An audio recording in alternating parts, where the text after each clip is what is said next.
Hi, Scott from Digital Fish with a how-to on how to find a good rock fishing spot. Sometimes you'll go places that are well known, sometimes your mates will show you a good spot, but often you have to put your skills to work to find a decent location to fish. A really good place to start is Google Earth. Here I've been scoping out a section of coast to find a good fishing spot. Things to look for: a point or finger of rock poking into deeper water. Rocky points will generally have deeper water around them and will jut further into the current. Current brings food and fish past your point. You're also looking for habitat that will hold fish like kelp beds, boulders, guts or holes, or maybe shelves. You're also looking for access features, how to get to your fishing location. Access may depend on the tide, and if the rocky structure is not too steep to fish off. It may look good from above, but at eye level it may be too steep to safely fish. Here we can see this point looks okay. I can see what looks like deeper water and kelp beds nearby, and there may be a gut or shelf here as well. What about access?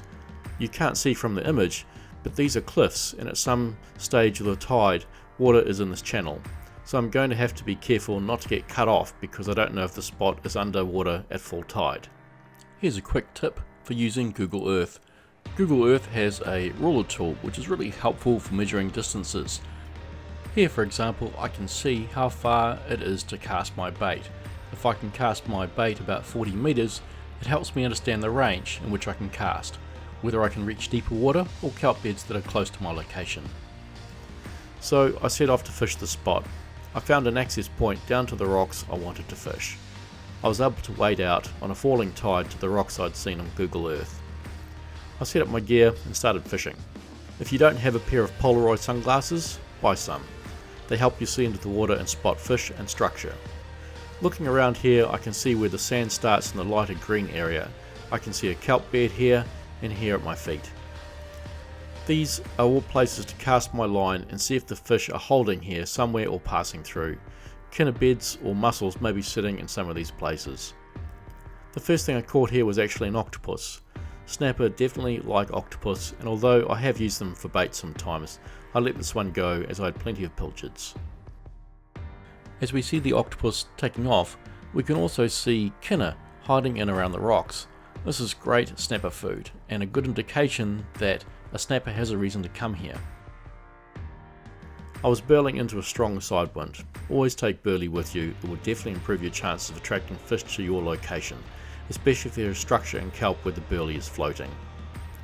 Sometimes it pays to fish with two rods so you can cast in different directions, or one closer and one further away.